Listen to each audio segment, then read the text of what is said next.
Donc, oui, je travaille dans le domaine des médias sociaux, mais j'ai aussi participé, je suis aussi très, très militante, un peu de la même manière que M. Prosper en parlait. Donc, je suis assez militante au niveau du féminisme, évidemment, mais au niveau de la diversité particulièrement. J'ai été une des fondatrices de Québec inclusif à l'époque. Je me suis occupée d'ailleurs des communications, dont le volet numérique, évidemment. Je vais vous parler des réseaux sociaux parce qu'évidemment, ça fait partie, nous vivons en partie sur les plateformes désormais, on peut le dire, on est dans la matrice. Et ça change un peu le rapport de force qu'on a avec les médias, entre autres en tant que simple citoyen. En fait, on est dans une période où il y a des mutations du rapport au territoire assez importantes. On peut se dire qu'il y a à peine 20-30 ans, l'endroit où vous naissiez, où vous alliez évoluer, marquait de façon très importante la culture que vous alliez développer. Parce que si vous étiez dans un endroit où c'était un profil socio-démographique X, vous alliez baigner dans cette culture-là, dans cette culture linguistique, religieuse et tout ce que ça peut comporter, sans avoir la possibilité nécessairement facile de rencontrer d'autres communautés, d'autres façons de voir, d'autres façons de vivre, en fait. Avec les réseaux sociaux, ça vient complètement briser cet enfermement géographique et ça nous donne l'impression que c'est merveilleux parce qu'on peut désormais avoir des rapports avec des clans, des groupes, des communautés qui ne sont pas nécessairement géolocalisés là où on est. Ça peut être un outil merveilleux d'émancipation, par exemple, quand on se retrouve dans une petite communauté isolée et qu'on est, par exemple, homosexuel ou qu'on décide de pratiquer une religion qui n'est pas celle de la majorité de l'endroit d'où on est ici. On peut se dire, donc, c'est merveilleux, ça nous permet ce rapport aux autres. Il y a d'ailleurs un documentaire qui a été fait il y a un bon bout de temps par l'ONF là-dessus, qui faisait qui racontait l'histoire de jeunes du Québec dans des régions assez éloignées qui avaient des connivences avec des cultures alternatives très, très nichées de partout dans le monde. Et ça s'appelait « Ma tribu, ma vie ». Je parle souvent des réseaux sociaux en parlant d'un endroit qui est très tribal, où on peut se créer des appartenances avec toute une vaste étendue de différentes tribus, entre guillemets. Donc, on va avoir, par exemple, il y avait un jeune en Abitibi qui s'intéressait à un type de musique vraiment particulier, qui portait des vêtements, je pense que je me rappelle pas du nom de cette culture-là, mais ça faisait référence à des poupées japonaises, et il avait tout un développement communautaire avec des gens qui étaient ailleurs au Japon, dans ce cas-ci. Tout ça pour vous dire qu'on est un peu émancipé des territoires physiques. Par contre, on pourrait se dire, oh, c'est merveilleux, ce rapport nous permet donc de connaître et de fréquenter une diversité et d'être plus inclusif de par la connaissance de ce qu'on appelle l'altérité, c'est-à-dire l'autre. Mais en fait, plus ou moins. Et c'est là que je veux éclairer vos lanternes parce qu'il y a quelque chose à savoir sur toutes ces plateformes et dont il faut s'émanciper pour justement véhiculer cet esprit de rapport à l'autre et de connaissance de l'autre. Toutes les plateformes sur les réseaux sociaux, sur le web en fait, sont gérées, votre rapport au contenu sont gérés par ce qu'on appelle des algorithmes. Les algorithmes sont des espèces de recettes invisibles, qui font en sorte qui hiérarchisent les contenus avec lesquels vous allez être en contact et qui peuvent carrément masquer certains contenus selon différents paramètres.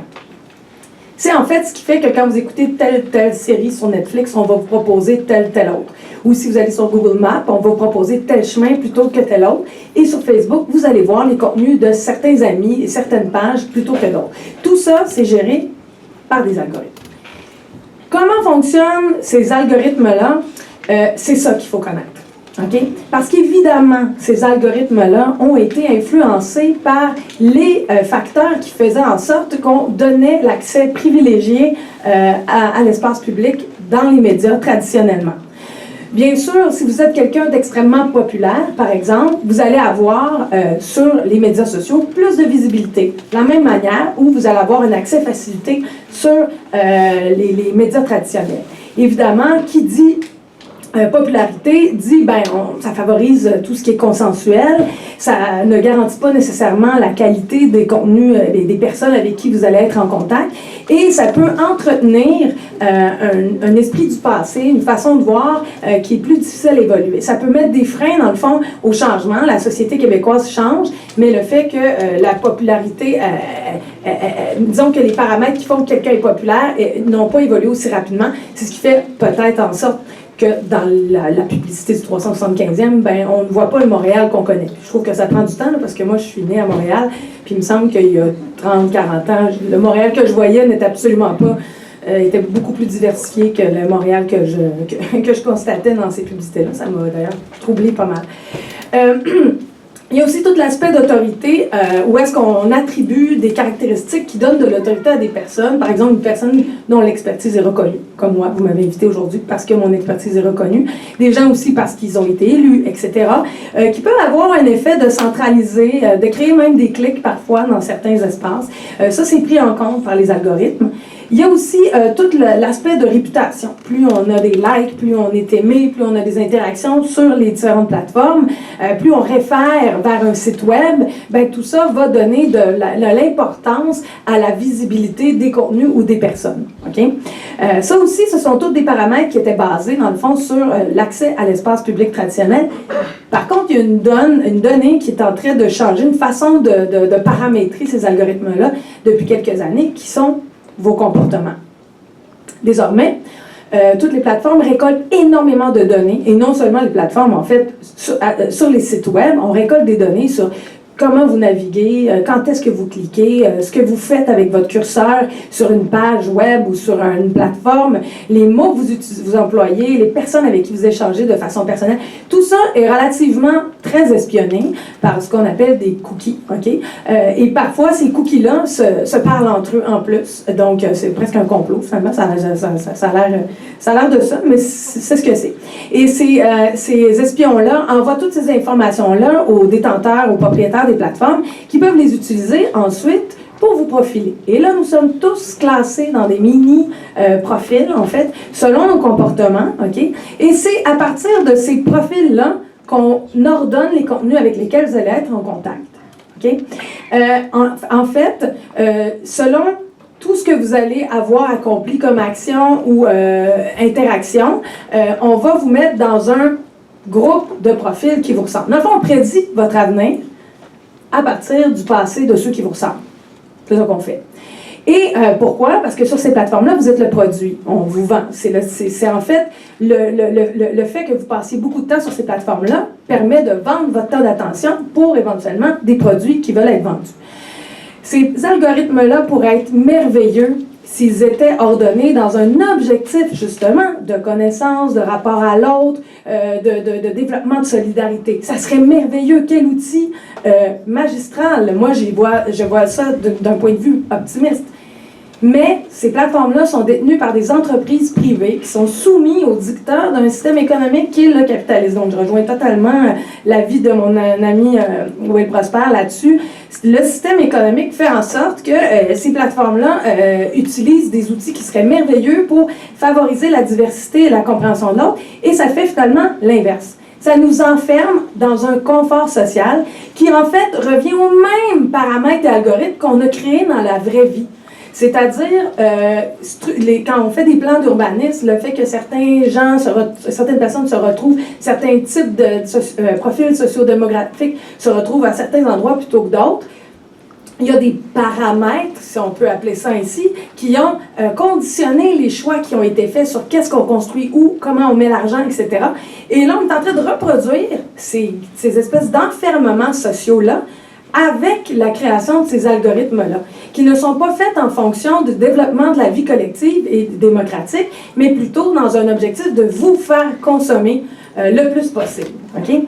Et le danger de ces algorithmes-là, le plus grand danger, c'est qu'ils sont invisibles. Quand vous naissez dans un endroit où, les gens autour de vous sont tous du même type, vous le savez qu'il existe autre chose ailleurs et vous avez l'opportunité de pouvoir y aller. sur les plateformes, la majorité des gens n'ont pas conscience que ce qu'ils croisent sur le web est complètement ordonné par ces algorithmes-là. Si vous êtes monomaniaque, là, par exemple, vous aimez beaucoup trop la chanson Despacito, on va donner un exemple comme ça, là, au hasard. Ben, peut-être que vous allez être complètement en contact absolu. Vous allez avoir l'impression que tout le monde parle de Despacito, que tout le monde l'aime. Vous allez juste voir des vidéos de Despacito. Vous allez vous dire, mon Dieu, c'est fou comment tout le monde, on écoute les mêmes chansons tout le temps en même temps. Alors que c'est pas vrai. C'est que les algorithmes ont fini par vous enfermer dans votre passion un petit peu trop unique, disons. Au contraire, si vous êtes une personne extrêmement autodidacte et qui s'intéresse à l'autre, à la différence, bien là, les algorithmes vont travailler dans votre sens et vous allez aimer ça. Moi, j'adore les algorithmes parce qu'ils me sortent tout le temps de moi-même, parce qu'ils ont compris que je suis une personne qui aime tout le temps avoir des nouvelles choses. Donc, ça comporte tout ce qu'il y a de merveilleux et de tout ce qu'il y a de plus terrible en même temps. Mais je pense que, et là je rejoins les propos de M. Nadeau-Dubois plus tôt ce matin, la solution, c'est l'éducation pour pouvoir s'en émanciper, pour pouvoir les contourner et pour pouvoir les utiliser, ces paramètres-là. Non seulement ça, mais il faut pouvoir les utiliser dans une optique de militance. Il y a de plus en plus une forme d'activisme qui s'appelle activisme avec un H, faisant référence au hacking et au concept de faire du piratage, j'aime pas trop le mot parce qu'il est péjoratif, mais disons du détournement d'outils numériques, qui est de plus en plus par rapport aux outils numériques, et cette forme d'activisme-là participe beaucoup à éduquer les gens sur justement comment fonctionne cette récolte de données, comment nous perdons de plus en plus accès à notre vie privée, comment de plus en plus nous sommes profilés et enfermés à travers les algorithmes, et comment justement nous pouvons sortir de ces chemins enfermés-là. Cet activisme-là permet justement d'éduquer les gens sur ce sujet, justement. Mais je pense aussi que les médias sociaux permettent justement de partager l'espace public, et ça change la donnée du milieu traditionnel dans le sens où, si vous savez bien comprendre les algorithmes, si vous savez bien utiliser les fonctions en ligne, vous pouvez avoir accès à cet espace public, même si la société dominante, disons, actuellement, ne vous la donne pas, cet accès-là, normalement. Vous pouvez aller la réclamer. C'est ce qui permet à plein de mouvements, actuellement, de percoler dans les médias traditionnels, beaucoup.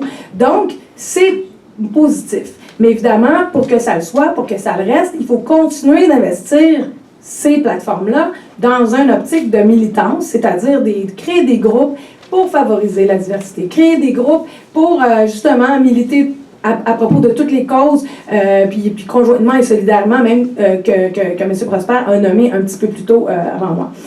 Parce que le but, c'est évidemment de connaître les algorithmes pour pouvoir les contrôler, mais pour pouvoir aussi savoir les utiliser pour faire voir nos points de vue, nos réclamations, ce qu'on a à dire sur ce qui se passe actuellement, par exemple, dans les médias, ou le fait qu'il y a un manque de diversité dans les instances décisionnelles, parce que ça, c'est un fait, diversité à tous les niveaux, je parle de la place des femmes, mais des personnes racisées, etc. Ben ça, il faut le revendiquer, et je pense que les médias sociaux sont un bon moyen pour pouvoir faire percoler le message à travers les médias traditionnels, puis ça va faire son chemin, évidemment, parce qu'il y a des élus qui vont entendre le message et qui vont faire avancer des politiques, comme le mentionnait Gabriel, à toutes sortes de niveaux, là, pas juste dans le milieu de l'éducation, pour changer les mentalités. Il faut se mobiliser. Il y a des groupes sur Facebook, par exemple. Qui est sur Facebook ici, dans la salle, par exemple? Pas mal, presque tout le monde. Non, pas tant. Il y a des gens qui le sont pas. Il y en a qui sont trop jeunes, peut-être, un peu, je sais pas. Mais des fois, ceux-là, ils disent pas. C'est une autre question. Mais dans tous les cas, Facebook est vraiment l'outil sur lequel tout le monde est actif. Tout le monde, je dis, c'est presque marginal de ne pas être sur Facebook. En 2017, au Québec, là, c'est des données du CFRIO quand même assez concluantes. Évidemment, une petite fracture au niveau des tranches générationnelles. Je pense que c'est 55 ans. Il y en a un petit peu moins chez les 55 ans et plus. Mais quand on va vers les 44 ans et moins, par exemple, c'est hallucinant. Ils sont extrêmement actifs là-dessus, de façon quotidienne et à travers le mobile, évidemment. Et c'est leur façon souvent de s'informer. Et ça devient dangereux parce que quand on s'informe, évidemment, à travers ces plateformes-là, ben, on est soumis aux algorithmes. Alors, on n'a pas tout le temps l'impression... En fait, on a l'impression, justement, qu'on voit le monde, mais ce qu'on voit, c'est un miroir déformé du monde, déformé par les algorithmes. Quand vous lisiez un média traditionnel d'information à l'époque, ben, il y a un devoir d'équilibre. Hein, dans le cas des déontologies en journalisme, on doit vous montrer les deux côtés de la médaille. Facebook ne fait pas ça, je vous garantis. Puis d'ailleurs, le propriétaire de Facebook a mentionné ne pas vouloir appliquer des codes de déontologie et se considérer comme un média parce qu'il veut se considérer avant tout comme une communauté. De toute façon, ça briserait son modèle d'affaires, on va se le dire. Donc, ça fait qu'on a l'impression de s'informer parce qu'on s'est abonné au Devoir, à Radio-Canada et tout ça. Mais en fait, ce qu'on voit, c'est pas toutes les publications qui viennent de ces médias-là, mais c'est seulement celles qui ont été contrôlées par les algorithmes comme étant intéressantes pour nous, qui vont nous conforter dans cette espèce de concept de confort social. Parce que le confort social, ben, c'est un danger, ça fait qu'on ne s'ouvre pas à l'autre. Oui, ça nécessite des débats, des compromis pour comprendre l'autre qui ne pense pas de facto de la même manière que nous, mais c'est important si on veut élaborer un vivre ensemble qui est harmonieux pour tout le monde et non pas pour 2-3 personnes qui représentent une culture qui est dominante, par exemple, pour protéger, entre autres, le bien-être des minorités. Il faut briser les cloisons sociales. Et ce qui est bien, moi je vois ça positivement, c'est que sur les médias sociaux, moi des fois j'ai un thread sur Facebook, puis je vais avoir des médecins puis des gens qui n'ont même pas fini leur secondaire, qui vont discuter ensemble. Et pour vrai, c'est pas des choses qu'on voit beaucoup, souvent dans la vraie vie, les milieux, les endroits, les écosystèmes qui permettent des échanges diversifiés de gens qui sont originaires de toutes sortes de milieux, que ce soit de classes sociales, de groupes culturels ou etc., sont plutôt rares et difficiles, souvent organisés par des OBNL, etc., mais sur les médias sociaux, il y a des gens qui deviennent des vecteurs comme ça de contacts diversifiés. Et là, ça permet des discussions vraiment intéressantes et on oublie, parce qu'on ne voit pas nécessairement qui est la personne de facto sur Facebook. On a un avatar, un nom, peut-être son travail, si la personne a daigné le mettre, mais elle peut mettre n'importe quoi de toute manière. On n'a pas nécessairement accès à cette information-là. Alors, ça permet peut-être de rentrer en discussion en considérant l'autre sans le juger de facto par rapport à des critères qui, dans le fond, ne devraient peut-être pas être tant tenus en compte. Il faut entretenir les débats. Souvent, les gens vont dire « Ah oui, il y a beaucoup de chicanes sur Facebook, les gens s'ostinent. » Ben, c'est comme dans les soupers de Noël de famille, hein, parce que justement, nos familles ne sont pas algorithmées. Donc, ça ne veut pas dire qu'ils pensent nécessairement comme nous. Et là, je dis Noël parce que moi, je suis catholique, là, ça ne sera pas ça, mais ça va être une autre fête, par exemple. Où est-ce que vous vous rencontrez et là, peut-être que vous n'avez pas les mêmes points de vue. Et ce que ça fait, c'est que ça fait une espèce de radicalisation des camps parce que chacun a passé un certain moment enfermé dans sa chambre à écho sur les médias sociaux et n'a pas pris le temps de faire des compromis en discutant avec des gens, la véritable altérité, le véritable autre qui pense différemment. Et ça fait qu'on s'est monté des arguments ensemble entre personnes qui possèdent les mêmes valeurs. Les autres ont fait la même chose de leur bord. Et là, le pont est très difficile à tisser parce qu'on s'est éloigné complètement, parce qu'on n'a pas été dans un état d'esprit de vivre ensemble, justement. Donc, moi, je pense qu'il faut entretenir les débats. Il ne faut pas nécessairement, c'est sûr que là, je ne vous dis pas d'entretenir des relations avec des gens qui vous insultent, évidemment. Il faut apprendre à débattre. Au Québec, on a cette problématique-là. C'est encore peut-être dans le domaine de l'éducation que ça va se développer, mais il faut apprendre à parler avec ceux qui ne pensent pas comme nous. C'est la solution à un vivre ensemble qui est positif. Donc, mon message aujourd'hui, c'est apprenez à comprendre les algorithmes des plateformes pour savoir de quelle manière vous êtes enfermés. Apprenez à vous en servir pour vous émanciper de ceux-ci, pour connaître le monde tel qu'il est réellement et non pas tel que Facebook décide de vous le montrer. Mobilisez-vous et apprenez à utiliser les fonctionnalités pour vous regrouper. Il y a des groupes, il y a des hashtags, il y a plein de fonctions qui permettent de se mettre ensemble pour discuter autour de toutes sortes de sujets et de regrouper toutes sortes de monde sans trop vous mouiller, sans trop vous mettre dans une relation de proximité avec des gens que vous auriez peut-être pas envie à prime abord parce que vous savez pas trop qu'est-ce qu'il y en est. Entretenez les débats, apprenez à débattre de façon civilisée sur les réseaux sociaux pour qu'on continue à avancer tout le monde ensemble.